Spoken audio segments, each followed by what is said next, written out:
Definition related to finance lease calculations. कुछ important बातें हैं जी जो कि आपको फाइनेंस लीज की कैलकुलेशन में हेल्प करेंगे।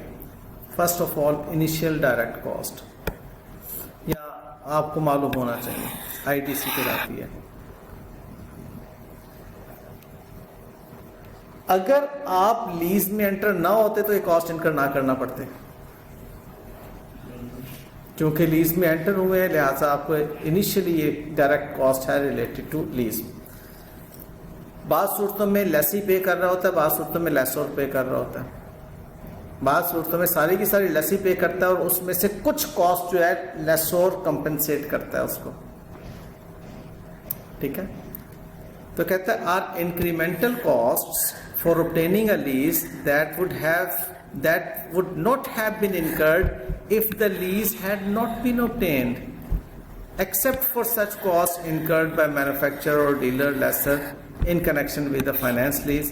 ये जो उसने बाद में बात की है डीलर लेसर या मैन्युफैक्चरर लेसर की, ये बात हम एक और केस में जाके अलग से देखेंगे कि उस केस में वो फिर उसको ट्रीट डिफरेंटली करता है, मैन्युफैक्चरर डीलर के लिए और लेसोर डीलर के लिए। लेकिन आप कंफ्यूजन कैरी ना करें, इसलिए मैं यहां पर आपको एक बात करने जा रहा हूं।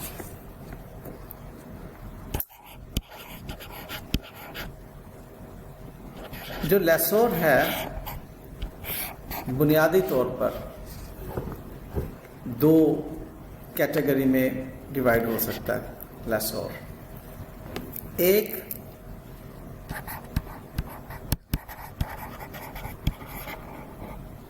फाइनेंस पर्सन है या फाइनेंशियल इंस्टीट्यूट।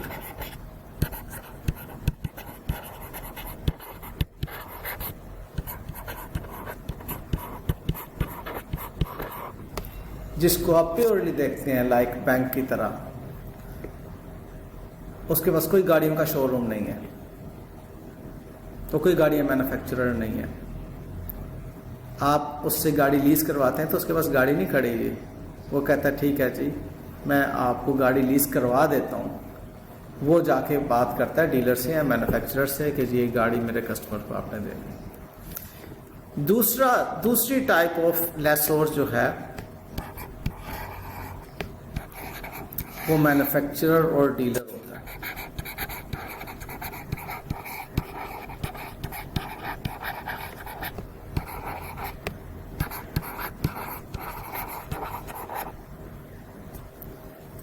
ये जो मैन्युफैक्चरर और डीलर लेसोर होता है, ये खुद से गाड़ियां बनाकर बेच भी रहा है और लीज भी कर रहा है। ये दो काम करता है, आउटराइट सेल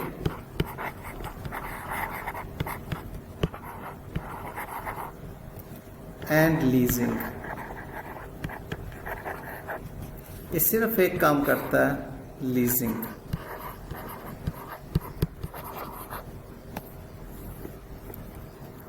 ठीक बात, ये आउटराइट सेल भी करता है और लीजिंग भी करता है। बात को फॉलो किया। इसकी एग्जांपल मैंने आपको दी बैंक्स की, और इसकी एग्जांपल आप मैन्युफैक्चरर या डीलर की बात करेंगे। तो कह रहा है कि हमने जो इनिशियल डायरेक्ट कॉस्ट है उसको मैन्युफैक्चरर डीलर लेसोर के लिए अलग से ट्रीट करना, ये बात कह रहा था। आप समझ आ गई थी क्या बात की है इसमें?